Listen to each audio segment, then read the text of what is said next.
Deep in the shadowy hills of Hungary lies a castle steeped in blood, a place where screams echoed in the night, and death was not an end, but an obsession. This is the story of Elizabeth Bathory, the woman who bathed in blood for beauty, and left a legacy of horror. Elizabeth Bathory, the midwife whispered, cradling the newborn, born into privilege but touched by darkness.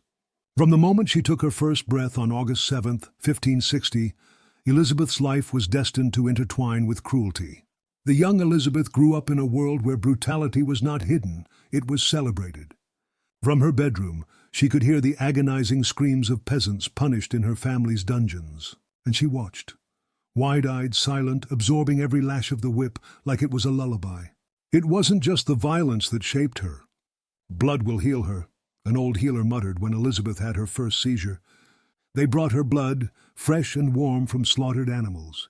She drank it, perhaps reluctantly at first, but something inside her stirred. "Power," her father often said, "is not given, it is taken, and it must be kept at any cost." Elizabeth took those words to heart.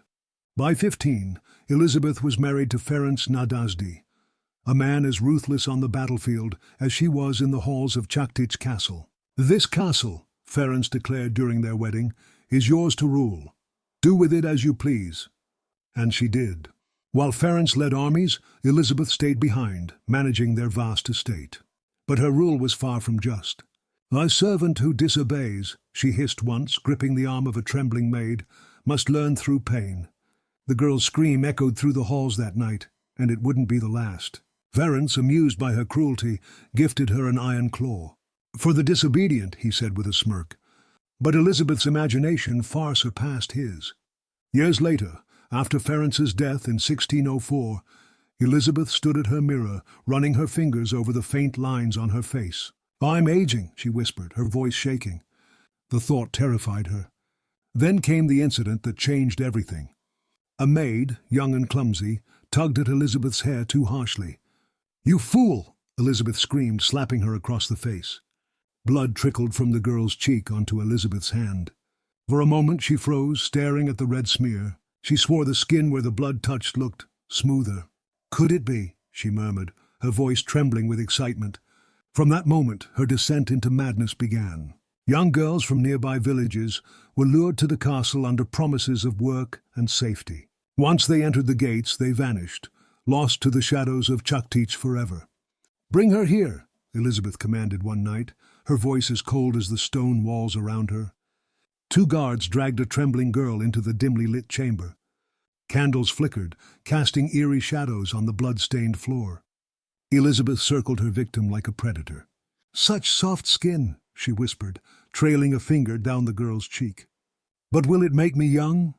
The girl screamed, but her cries were drowned out by the clinking of chains and the hiss of hot iron in the fire. Elizabeth's methods were as creative as they were horrific. Some girls were burned, their flesh melting under her cruel tools.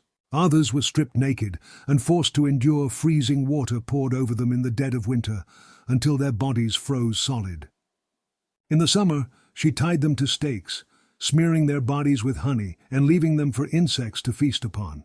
"Do you hear that?" she once asked, smiling. "The buzzing of flies.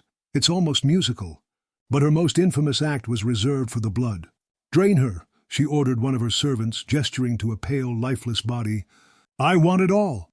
The blood was collected in bowls, sometimes used for bizarre rituals, sometimes, if rumors are to be believed, for bathing. Elizabeth would step into the crimson liquid with a sigh, as though it were a warm spring. "Youth," she whispered, her voice dripping with satisfaction, "is worth any price." For years her crimes went unnoticed, or rather unchallenged. After all, who would dare question a countess? Her victims were poor peasant girls, forgotten by society before their screams even faded. But greed, or perhaps arrogance, led Elizabeth to overreach. She began targeting daughters of minor nobles, luring them with promises of education and refinement.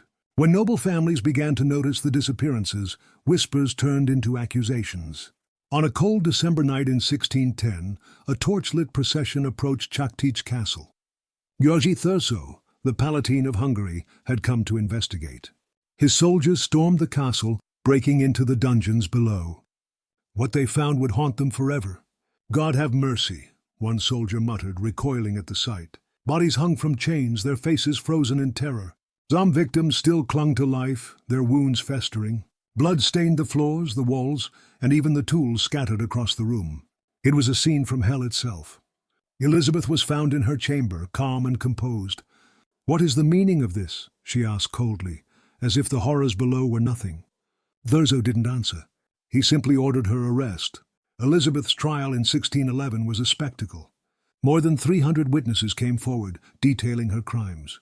"She killed my daughter," one peasant sobbed. "I heard her scream, but no one listened." Her accomplices were executed in brutal fashion, burned alive or beheaded. Elizabeth, however, was spared execution due to her noble status. Instead, she was bricked into a small chamber in her own castle. The room had no windows, only a small slit for food. For 4 years she lived in darkness, her once beautiful face wasting away. On August 23, 1614, the guards found her lifeless body on the floor. Elizabeth Bathory's name became legend, a symbol of vanity, power, and horror. To this day, Countess castle stands in ruins, haunted by the screams of her victims and the shadow of her cruelty. "Eternal youth," she once whispered. But what remains of her is not youth, only infamy, a story whispered in the dark.